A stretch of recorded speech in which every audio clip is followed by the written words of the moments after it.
കോഴിക്കോട് താമരശ്ശേരി താലൂക്ക് ആശുപത്രിയിൽ ഡോക്ടറെ വെട്ടിപ്പരുക്കേൽപ്പിച്ചു. അമീബിക് മസ്തിഷ്ക ജ്വരം പിടിപെട്ട് മരിച്ച 9 വയസ്സുകാരിയുടെ പിതാവായ സനൂപാണ് കൊടുവാൾ ഉപയോഗിച്ച് ഡോക്ടറെ ആക്രമിച്ചത്. പരുക്കേറ്റ doctor PT Vipin Kozhikode baby memorial ആശുപത്രിയിൽ ചികിത്സയിലാണ്. സംഭവത്തിൽ ജീവനക്കാരുടെ മൊഴി രേഖപ്പെടുത്തിയ DMO റിപ്പോർട്ട് നാളെ ആരോഗ്യവകുപ്പ് ഡയറക്ടർക്ക് കൈമാറും. ഉച്ചയ്ക്ക് 1:30യോടെയായിരുന്നു ആക്രമണം. മസ്തിഷ്ക ജ്വരം ബാധിച്ച് മരിച്ച 9 വയസ്സുകാരുടെ പിതാവ് സനൂപ് 2 മക്കളുമായാണ് താമരശ്ശേരി താലൂക്ക് ആശുപത്രിയിൽ എത്തിയത്. കുട്ടികളെ പുറത്തു നിർത്തി സൂപ്രണ്ടിന്റെ റൂമിലെത്തി. ആ സമയം സൂപ്രണ്ട് മുറിയിൽ ഉണ്ടായിരുന്നില്ല. സൂപ്രണ്ടിനെ ലക്ഷ്യം വെച്ചാണ് സനൂപ് എത്തിയത്. പിന്നീട് ഡോക്ടർ വിപിനെ വെട്ടുകയായിരുന്നു. ബാഗിൽ കരുതിയ കൊടുവാളുമായാണ് ആക്രമിച്ചത്. എന്റെ മകളെ കൊന്നവനല്ലേ എന്ന് ആക്രോശിച്ചായിരുന്നു ഡോക്ടറെ വെട്ടിയതെന്ന് ലാബ് ജീവനക്കാർ പറയുന്നു. ഡോക്ടറുടെ തലയ്ക്ക് സാരമായ പരുക്കുണ്ട്. ഞങ്ങളിങ്ങനെ സംസാരിച്ചുകൊണ്ടിരിക്കുമ്പോൾ പെട്ടെന്ന് കയ്യിലൊരു ഇത്രയും നീളമുള്ള ഒരു കത്തിയായിട്ട് ഒരു കൊടുവാളുമായിട്ട് ഒരൊറ്റ വരവാ എൻ്റെ മോളെ കൊന്ന് എന്ന് പറഞ്ഞ് ഒരൊറ്റ വെട്ട. അതിൽ കുറച്ചൊക്കെ ഞങ്ങൾക്കൊക്കെ ആന്റിനൊക്കെ ഒന്ന് തടുക്കാൻ പറ്റി. തല കീറിപ്പോകും. മകളുടെ മരണശേഷം മാനസിക സംഘർഷത്തിലായിരുന്ന സനൂപ് കുടുംബത്തിന് നീതി ലഭിച്ചില്ല എന്ന് ആരോപിച്ചിരുന്നു. പരുക്കേറ്റ ഡോക്ടറെ കോഴിക്കോട് ബേബി മെമ്മോറിയൽ ആശുപത്രിയിൽ പ്രവേശിപ്പിച്ചു. സനൂപിനെ പോലീസ് പിടികൂടി. സമീർ സി മുഹമ്മദ്, 24 കോഴിക്കോട്. ഡോക്ടറെ ആക്രമിച്ചതിൽ കുറ്റബോധമില്ലെന്ന് പ്രതി സനൂപ്. ആരോഗ്യമന്ത്രിക്കും സൂപ്രണ്ടിനും വെട്ട് ഡെഡിക്കേറ്റ് ചെയ്യുന്നുവെന്നും സനൂപ് പറഞ്ഞു.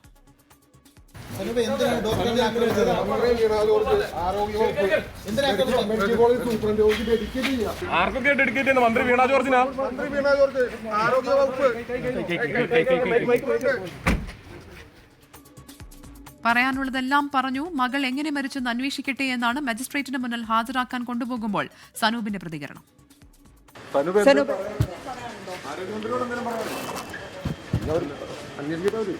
ഈ കാര്യങ്ങൾ അന്വേഷിക്കട്ടെ. കറക്റ്റ് എന്റെ മോളെങ്ങനെ മരിച്ചെന്നൊക്കെ.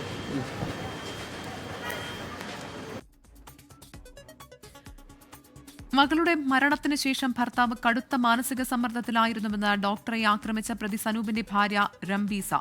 മകൾ മരിച്ചത് മസ്തിഷ്ക ജ്വരം ബാധിച്ചല്ല എന്ന് പോസ്റ്റ്മോർട്ടം ചെയ്ത ഡോക്ടർ പറഞ്ഞിരുന്നു. കുട്ടികൾക്ക് ഭക്ഷണം വാങ്ങി നൽകാമെന്ന് പറഞ്ഞാണ് സനൂപ് വീട്ടിൽ നിന്ന് ഇറങ്ങിയതെന്നും ഭാര്യ പറഞ്ഞു. അതിലൊക്കെ ഇടയ്ക്കാണ് ഇങ്ങനെ റിപ്പോർട്ട് ഇങ്ങനെ വന്നതോടുകൂടിയാണ് അദ്ദേഹം വല്ലാതായി പോയത്. അദ്ദേഹം ഭയങ്കരമായിട്ട് വിഷമിച്ചിട്ടുണ്ട്. പോസ്റ്റ്മോർട്ടം റിപ്പോർട്ടിന് അപ്പോൾ അവർ പറയുന്നത് റിസൾട്ട് അമീബിക്കല്ല കുട്ടിക്ക് വന്നത്. കുട്ടിക്ക് വെറും പനി ബാധിച്ചിട്ടാണ്.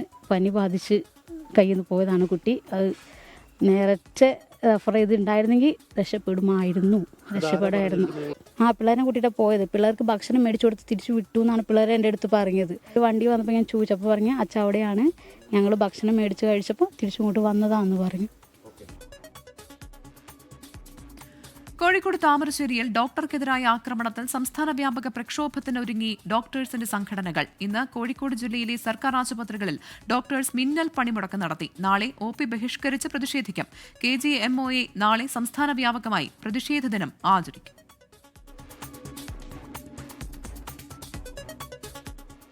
കേരളത്തിന് പുതിയ വന്ദേ ഭാരത് ട്രെയിൻ. എറണാകുളം ബംഗളൂരു റൂട്ടിലാണ് പുതിയ സർവീസ് നവംബർ പകുതിയോടെ ആരംഭിക്കുക.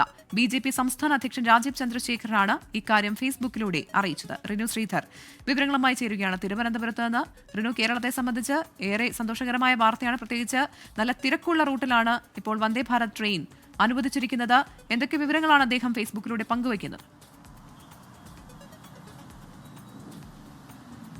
പ്രവിധ ഔദ്യോഗികമായിട്ടുള്ള ഒരു അറിയിപ്പ് ഒന്നും കേന്ദ്ര സർക്കാരിന്റെ ഭാഗത്തു നിന്ന് വന്നിട്ടില്ല. പക്ഷേ BJPയുടെ സംസ്ഥാന അധ്യക്ഷൻ രാജീവ് ചന്ദ്രശേഖർ ഒരു അറിയിപ്പായി തന്നെ സോഷ്യൽ മീഡിയയിലൂടെ ഒരു പ്രതികരണം നടത്തിയിരിക്കുന്നു എന്നുള്ളതാണ്. എറണാകുളത്ത് നിന്നും തൃശ്ശൂർ, പാലക്കാട് വഴി ബംഗളൂരുവിലേക്ക് പുതിയ വന്ദേ ഭാരത് ഇതോടുകൂടി 3-ാം വന്ദേ ഭാരത് ലഭിക്കുന്നു എന്നുള്ളതാണ് അനുവദിച്ചതായി അറിയിക്കുന്നുണ്ട്. ഉത്സവ സീസണിലടക്കം IT മേഖലയിലടക്കം വലിയ രീതിയിലുള്ള സഹായകമാകും എന്നുള്ള ഒരു കാര്യം അദ്ദേഹം പങ്കുവയ്ക്കുന്നുണ്ട്. നവംബർ പകുതിയോടുകൂടി ഈ വന്ദേ ഭാരത് കേരളത്തിന് ലഭ്യമാകും, സർവീസ് ആരംഭിക്കും എന്നുള്ളത് കേന്ദ്ര റെയിൽവേ മന്ത്രി തന്നെ അറിയിച്ചിട്ടുണ്ട് എന്നുള്ള ഒരു കാര്യവും അദ്ദേഹം പങ്കുവയ്ക്കുന്നുണ്ട്. വലിയ സന്തോഷത്തോടു കൂടിയാണ് ഈ ഒരു വാർത്ത കേരളമാകെ ഏറ്റെടുക്കുന്നു എന്ന് തന്നെ നമുക്ക് പറയേണ്ടി വരും. കാരണം വലിയ തിരക്കുള്ള ഒരു സാഹചര്യം, ഓണവും അതുപോലെ തന്നെ മറ്റു ഉത്സവ സമയങ്ങളിലൊക്കെ തന്നെ വലിയ തിരക്ക് അനുഭവപ്പെടുന്ന സാഹചര്യമുള്ള റൂട്ട് കൂടിയാണ്. ഈ പുതിയ വന്ദേ ഭാരത് കൂടി വരുമ്പോൾ അത് അത്യധികം സന്തോഷമാകുമെന്നുള്ളതിൽ യാതൊരുവിധ സംശയമില്ല. പുതിയ വന്ദേ ഭാരത് സർവീസ്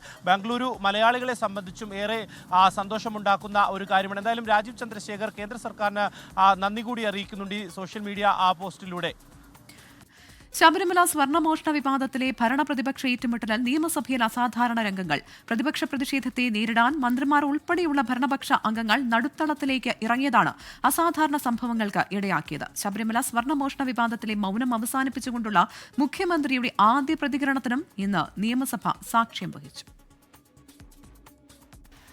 രാഷ്ട്രീയ അന്തരീക്ഷത്തിൽ മാറ്റത്തിന്റെ സൂചന നൽകിക്കൊണ്ട് കത്തിപ്പടരുന്ന സ്വർണ്ണമോഷണ വിവാദം നൽകിയ ആത്മവിശ്വാസത്തിലാണ് തുടർച്ചയായ മൂന്നാം ദിവസവും പ്രതിപക്ഷം സഭ സ്തംഭിപ്പിച്ചത്. ബഹളത്തിനിടയിലും മുന്നോട്ട് പോയ ചോദ്യോത്തരവേള 40 മിനിറ്റ് പിന്നിട്ടപ്പോൾ സഭ പ്രക്ഷുബ്ധാവസ്ഥയിലേക്ക് മാറി. കേരളത്തിലെ സ്കൂളുകളിൽ നിന്ന് കുട്ടികൾ വന്നു നിയമസഭ കാണാൻ. അവർ കണ്ടത് സ്പീക്കർ ആക്ഷേപിക്കുന്നതാ, സ്പീക്കർ മുഖം മറക്കുന്നതാ. ഇതാണോ പഠിക്കേണ്ടത്? ഡൈസിലേക്ക് തള്ളിക്കയറാൻ ശ്രമിച്ച പ്രതിപക്ഷാംഗങ്ങളും വാച്ച് ആൻഡ് വാർഡും തമ്മിൽ ഉന്തും തള്ളും നടന്നു.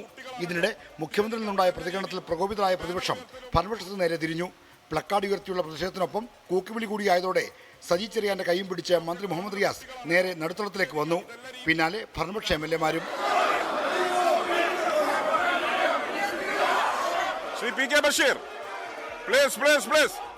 ഭരണ പ്രതിപക്ഷങ്ങൾ തമ്മിലുള്ള നടുത്തളത്തിലെ വാക്കേറ്റം പരിധിവിടുമെന്ന് കണ്ടതോടെ സ്പീക്കർ സഭ നിർത്തിവെച്ചു. പിന്നീട് സഭ പുനരാരംഭിച്ചപ്പോൾ പ്രകോപനം സൃഷ്ടിച്ചത് മുഖ്യമന്ത്രിയും ഭരണപക്ഷവുമാണെന്ന് പ്രതിപക്ഷം ആരോപിച്ചു. മുഖ്യമന്ത്രിയുടെ ഭാഗത്ത് നിന്നാണ് പ്രകോപനം ഉണ്ടായത്. പ്രതിപക്ഷം സഭ ബഹിഷ്കരിച്ചതിന് പിന്നാലെ സംസാരിച്ച മുഖ്യമന്ത്രി ശബരിമല സ്വർണ്ണമോഷണ വിവാദത്തിലെ മൗനം അവസാനിപ്പിച്ചു. സ്വർണ്ണപ്പാളി എന്നൊരു വാക്കുപോലും പറയാതിരുന്ന മുഖ്യമന്ത്രി കുറ്റക്കാരെ സംരക്ഷിക്കില്ലെന്ന് ആവർത്തിക്കുകയാണ് ഉണ്ടായത്. ആര് തെറ്റ് ചെയ്താലും ആ തെറ്റ് ചെയ്തവർക്കെതിരെ മുഖം നോക്കാതെയുള്ള നടപടിയെടുക്കുന്ന രീതിയും ശീലവുമാണ് ഞങ്ങൾക്കുള്ളത്. പ്രതിപക്ഷത്തിന്റെ അഭാവത്തിലും നിയമനിർമ്മാണ നടപടികളുമായി സ്പീക്കർ മുന്നോട്ട് പോയി. വന്യജീവി ഭേദഗതി നിയമം ഉൾപ്പെടെ 4 ബില്ലുകളാണ് ഇന്ന് സഭയിൽ നിയമമായത്. 24 തിരുവനന്തപുരം. ശബരിമല സ്വർണ്ണമോഷണത്തിൽ ഇന്നും സംസ്ഥാനത്ത് പ്രതിഷേധം. മുഖ്യമന്ത്രിയുടെ ഔദ്യോഗിക വസതിയായ ക്ലിഫ് ഹൌസിലേക്ക് BJP പ്രതിഷേധ മാർച്ച് നടത്തി. പത്തനംതിട്ടയിലും കൊട്ടാരക്കരയിലും യുവമോർച്ചയും ആലപ്പുഴ ഹരിപ്പാട് യൂത്ത് കോൺഗ്രസും തിരുവിതാംകൂർ ദേവസ്വം ബോർഡിനെതിരെ പ്രതിഷേധ മാർച്ച് നടത്തി.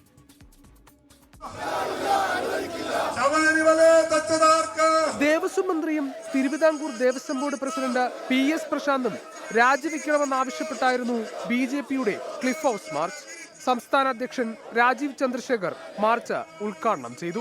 കഴിഞ്ഞ 30 കൊല്ലം ദേവസ്വം ബോർഡിൽ നടന്ന കാര്യങ്ങളെ കുറിച്ച് ഒരു സെൻട്രൽ ഇൻവെസ്റ്റിഗേറ്റീവ് ഏജൻസി അന്വേഷിക്കണം. അത് സംസ്ഥാന സർക്കാർ ചെയ്യില്ലെങ്കിൽ ഞങ്ങൾ അതിന് ഇടപെട്ട് അത് ഗവൺമെന്റ് ഓഫ് ഇന്ത്യയിൽ സംസാരിച്ച് അത് ചെയ്യിപ്പിക്കും. പത്തനംതിട്ടയിൽ ദേവസ്വം ഡെപ്യൂട്ടി കമ്മീഷണർ ഓഫീസിലേക്ക് യുവമോർച്ച പ്രവർത്തകർ മാർച്ച് നടത്തി. കൊല്ലം കൊട്ടാരക്കരയിൽ Devaswom assistant commissioner office Yuvamorcha പ്രവർത്തകർ ഉപരോധിച്ചു. ആലപ്പുഴ ഹരിപ്പാട് മുരാരി ബാബുവിന്റെ ഓഫീസിലേക്ക് യൂത്ത് കോൺഗ്രസ് പ്രവർത്തകർ നടത്തിയ മാർച്ചിൽ അപ്രതീക്ഷിത സംഭവങ്ങളുണ്ടായി. പ്രതിഷേധത്തിനിടെ ബാരിക്കേഡ് കെട്ടിയിട്ട വൈദ്യുതി പോസ്റ്റ് ഒടിഞ്ഞു. അതുവരെ നേർക്കുനേർ നിന്ന പോലീസും പ്രവർത്തകരും ചേർന്ന് 1 മണിക്കൂറോളം പോസ്റ്റ് താങ്ങി നിർത്തി.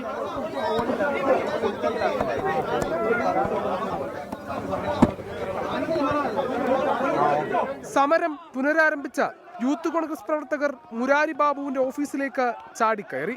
ഓഫീസിൽ പ്രവർത്തകർ ചാണകവെള്ളമൊഴിച്ചു.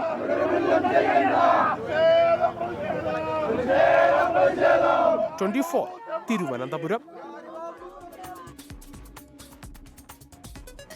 വിവാദ സ്പോൺസർ ഉണ്ണികൃഷ്ണൻ പോറ്റിക്കായി ദേവസ്വം ഉദ്യോഗസ്ഥൻ മുരാരി ബാബു നടത്തിയ ഇടപെടലുകളുടെ തെളിവുകൾ 24-ന്. കഴിഞ്ഞ വർഷവും ദ്വാരപാലക ശില്പം ഉണ്ണികൃഷ്ണൻ പോറ്റി വഴി ചെന്നൈ സ്മാർട്ട് ക്രിയേഷൻസിൽ എത്തിക്കാൻ നീക്കം നടത്തി. സ്മാർട്ട് ക്രിയേഷൻസ് മുരാരി ബാബുവിന് അയച്ച കത്തിന്റെ പകർപ്പ് പുറത്തുവന്നു. തന്റെ നിർദ്ദേശപ്രകാരമല്ല 2019-ൽ ദ്വാരപാലക ശില്പത്തിലെ പാളികൾ അറ്റകുറ്റപ്പണിക്കായി കൊണ്ടുപോയതെന്ന് ശബരിമല മുൻ തന്ത്രി കണ്ഠരര് രാജീവര് 24-നോട് പറഞ്ഞു. ഇക്കഴിഞ്ഞ വർഷം ദ്വാരപാലക വിഗ്രഹം ഉണ്ണികൃഷ്ണൻ പോറ്റി വഴി സ്മാർട്ട് ക്രിയേഷൻസിലെത്തിക്കാൻ ദേവസ്വം ബോർഡിനെ അറിയിക്കും മുന്നേ മുരാരി ബാബുവിന്റെ കത്ത്. ഇതിന് മറുപടിയായി സ്മാർട്ട് ക്രിയേഷൻസ് അയച്ച കത്തിലാണ് മുരാരി ബാബുവിന്റെ ഇടപെടൽ വ്യക്തമാകുന്നത്. ഉണ്ണികൃഷ്ണൻ പോറ്റിക്ക് ശബരിമലയിൽ വഴിവിട്ടിടപെടലിന് മുരാരി ബാബു മുൻപും അവസരമൊരുക്കിയെന്ന് ദേവസ്വം വിജിലൻസ് കണ്ടെത്തിയിട്ടുണ്ട്. 2019 മെയ് 18-ന് ശ്രീകോവിൽ കട്ടിളയും ചെമ്പും എന്ന് രേഖപ്പെടുത്തിയാണ് സ്വർണം പൂശാൻ ഉണ്ണികൃഷ്ണൻ പോറ്റിക്ക് കൈമാറിയതെന്ന് തെളിയിക്കുന്ന മഹസർ രേഖയും പുറത്തുവന്നു.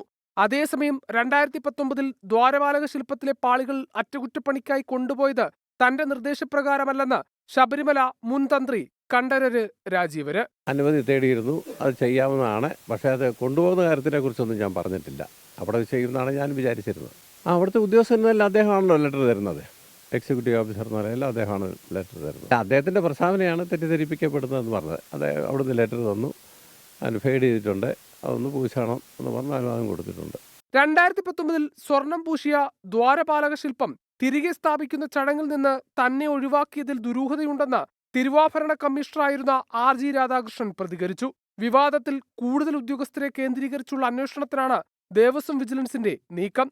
ഇതിനിടെ 1 വർഷം മുമ്പ് ലഭിച്ച പരാതിയുടെ അടിസ്ഥാനത്തിൽ ശബരിമലയിലെ സാമ്പത്തിക ഇടപാടുകളുമായി ബന്ധപ്പെട്ട് ED പ്രാഥമിക വിവരശേഖരണം നടത്തി. 24 തിരുവനന്തപുരം. മുണ്ടക്കൈ ചൂരൽമല ഉരുൾപൊട്ടൽ ദുരന്തബാധിതരുടെ വായ്പ എഴുതിത്തള്ളാനാവില്ല എന്ന കേന്ദ്ര സർക്കാർ നിലപാടിൽ അതിരൂക്ഷ വിമർശനവുമായി ഹൈക്കോടതി. പ്രകൃതി ദുരന്തങ്ങൾ നേരിട്ട മറ്റു സംസ്ഥാനങ്ങൾക്ക് ആവശ്യത്തിന് സഹായം നൽകുമ്പോൾ കേരളത്തോടുള്ള ചിറ്റമ്മ നയം അനുവദിക്കാൻ കഴിയില്ല എന്ന് കോടതി വ്യക്തമാക്കി.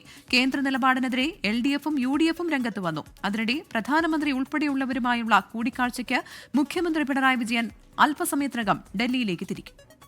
ഇപ്പോൾ വരുന്നൊരു വാർത്തയിലേക്ക്. First on 24. ശബരിമല സ്വർണ്ണ മോഷണ കേസുമായി ബന്ധപ്പെട്ടിപ്പോൾ സ്പെഷ്യൽ ഇൻവെസ്റ്റിഗേഷൻ ടീം ദേവസ്വം ആസ്ഥാനത്തെത്തിയിരിക്കുകയാണ്. പ്രത്യേക അന്വേഷണ സംഘം ദേവസ്വം ആസ്ഥാനത്തെത്തിയിട്ടുണ്ട്. ഓഫീസിൽ നിന്ന് ഫയലുകൾ ശേഖരിച്ചിട്ടുണ്ട്. ഉന്നത ഉദ്യോഗസ്ഥരിൽ നിന്ന് പ്രാഥമിക വിവരങ്ങൾ തേടി. പ്രത്യേക അന്വേഷണ സംഘത്തിലെ CIമാരാണ് ദേവസ്വം ആസ്ഥാനത്തെത്തി പരിശോധന നടത്തിയത് എന്നുള്ള വിവരമാണ് ഇപ്പോൾ പുറത്തുവരുന്നത്. നിർണായക നീക്കമാണ് ഇപ്പോൾ SITയുടെ ഭാഗത്തുനിന്ന് ഉണ്ടാകുന്നതെന്ന് മനസ്സിലാക്കുന്നു. MG പ്രതീഷാണ് വിവരങ്ങളുമായി ചേരുന്നത്. പ്രതീഷ്, അങ്ങനെ ഈ കേസ് ഏറ്റെടുത്തതിൽ പിന്നെ ഇവർ ആസ്ഥാനത്തെത്തി ഇപ്പോൾ ഓഫീസിൽ നിന്ന് ഫയലുകൾ ഉൾപ്പെടെ ശേഖരിച്ചിട്ടുണ്ടെന്ന് മനസ്സിലാക്കുന്നു. വിവരങ്ങൾ എങ്ങനെ?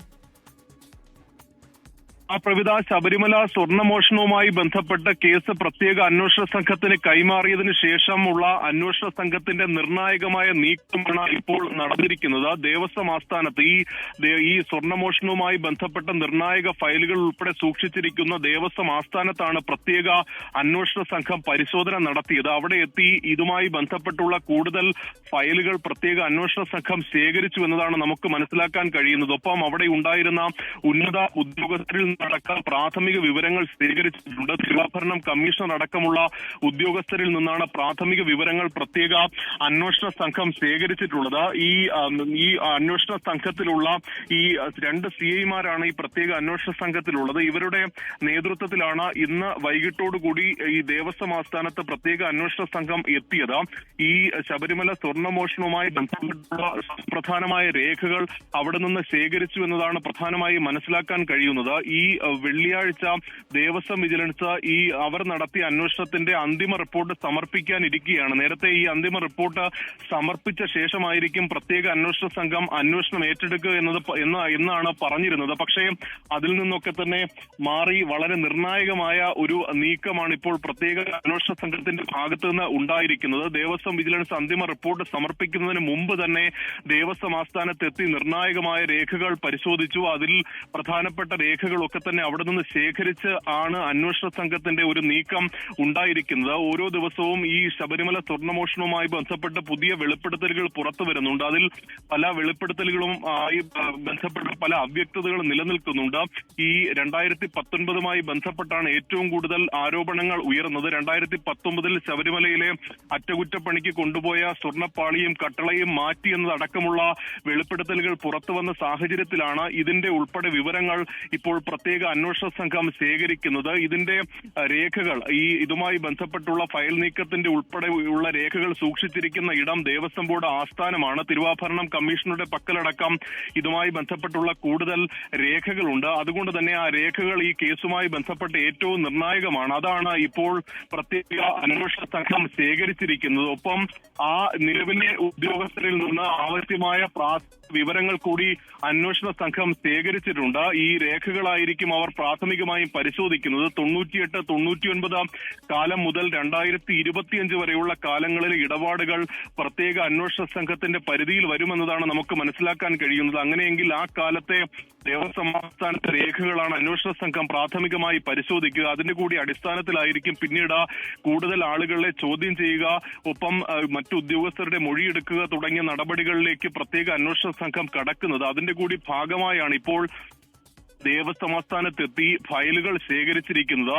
ഈ ദേവസ്വം വിജിലൻസ് ഈ വെള്ളിയാഴ്ച അന്തിമ റിപ്പോർട്ട് സമർപ്പിക്കുമെന്നാണ് നിലവിൽ അറിയാൻ കഴിയുന്നത്. പക്ഷേ അതിന് മുന്നോടിയായി തന്നെ പ്രാഥമിക വിവരങ്ങൾ ശേഖരിക്കുന്ന നടപടികളിലേക്ക് കൂടി പ്രത്യേക അന്വേഷണ സംഘം കടന്നിരിക്കുന്നു. ഈ കേസുമായി ബന്ധപ്പെട്ട് ഈ സർക്കാരും ദേവസ്വം ബോർഡും വലിയ പ്രതിരോധത്തിൽ നിൽക്കുന്ന ഒരു ഘട്ടമാണ്. അതുകൊണ്ട് തന്നെ ഇതിൽ പ്രത്യേക അന്വേഷണ സംഘത്തിന്റെ നീക്കങ്ങളൊക്കെ തന്നെ വളരെ നിർണായകമായിരിക്കും. അതിലെ കണ്ടെത്തലുകൾ ഉൾപ്പെടെ നിർണായകമായിരിക്കും.